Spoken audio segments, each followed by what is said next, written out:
Hello, back again to do another unboxing and review. This one's going to be kind of a quick one. So, long story short, I have my gaming keyboards stored somewhere and I got to take them out and move them to my new location. But anyway, in the meantime, I just stopped by and picked this up from Walmart because I needed a keyboard right now. So, anyway, this is like their most basic one they had because, again, I'm going to get my good ones out. So, no reason to spend too much money on another one. So, anyway, so what can you get with a El Cheapo keyboard? So, this comes from the brand On, which is a Walmart trademark brand, and this is the Surf On. Get it? Huh, cute. Anyway, so this is probably not going to be a mechanical keyboard. I'm assuming it's a membrane keyboard, and we'll just see what you get for the low price, and I'll put the price up there. Okay, so anyway, here we are. You see in the front of the box, the keyboard design doesn't actually look that bad. It looks kind of simple, but I kind of like the cutouts on the corner. Kind of makes it look a little unique. Anyway, so they demo these keys. You can see here, you can actually push these through the box.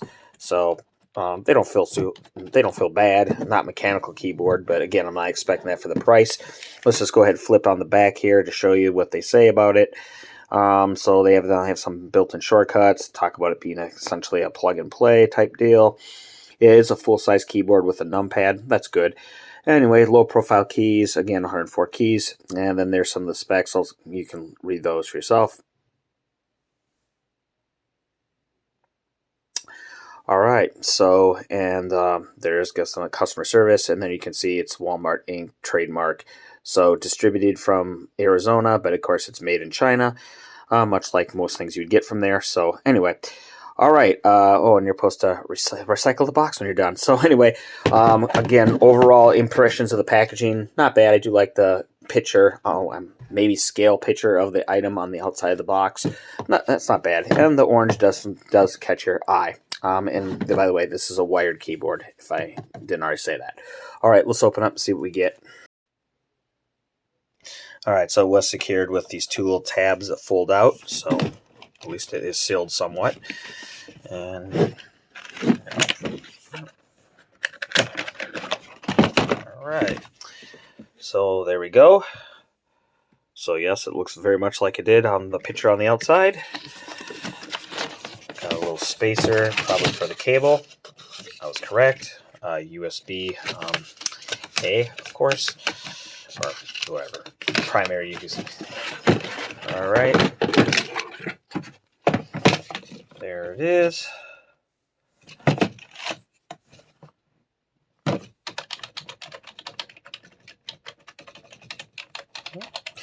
It's actually a little better than I thought it would be. I mean, again, no mechanical keyboard for sure, but okay. But yeah, it doesn't seem too bad. All right, I'll go get a weight on. Oh, let's look at the back.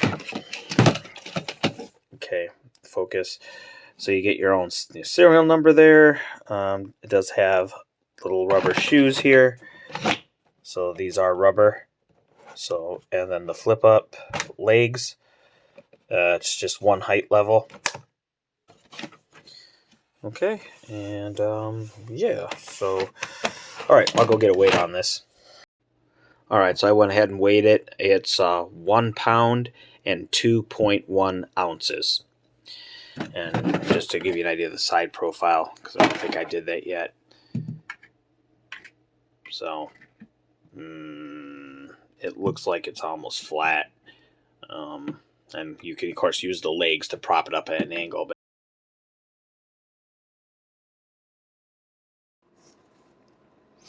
all right, so it's been 2 months of using this keyboard.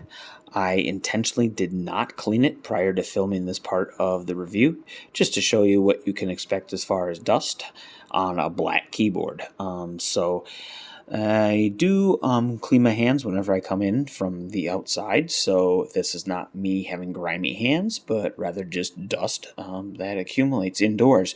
So this has been in my room. The windows have been closed the entire time because obviously the time of year it is.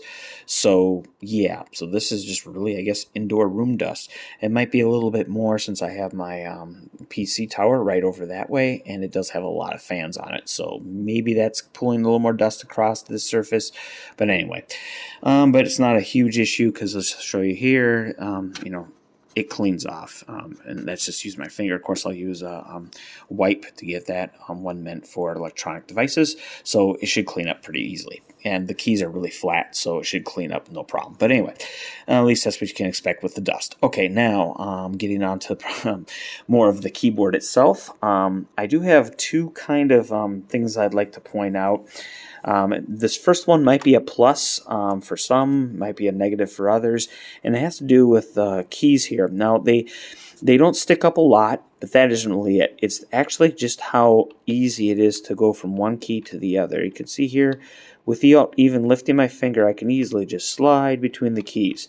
Now, maybe if that might allow you to type faster, I'm not sure. It depends on the person, but I can tell you it's not great for gaming because it's really easy to, as you're hitting the keys, easily hit two keys at one time if you're not kind of a little bit more careful. So again, at least for gaming, it isn't great. Anyway, so that's one thing. Now the other thing, again, kind of having to do with gaming, but it has to do with the layout. And I think this might have beyond just gaming. I think this might be a little more of an issue for more people than just gaming focused individuals. And it has to do with the layout here. There's two areas I want to show you. The first one's right here is you can see the arrow keys. And almost every other keyboard I've used, the arrow keys are isolated into their own little area. Just like here, you have this gap, right, between your numpad and your arrow keys. So this one has it on this side, but over here, you can see, no, it's not really symmetrical because this left is kind of underneath the shift key. So, as you can imagine, you can hit shift maybe more than you would like to. And also, you have these keys up here. It's these six. Okay. Normally, these keys are like this way. So you have two rows, right, of three. But instead of here, they have them in columns. So what ends up happening is you get delete right above your up key. So I've hit delete more than I wanted to by accident. And because I'm so used to having this void here that there aren't keys here. So anyway, so that's another. And I'll go up here. Kind of similar issue. See escape? Again, normally escape has its own little area, but here it's right in line with your function keys. And there's no difference in shape either, so you obviously can hit F1 instead of escape, or escape instead of F1, or whatever. They're easy to, because they're so close together, and they're even the same shape.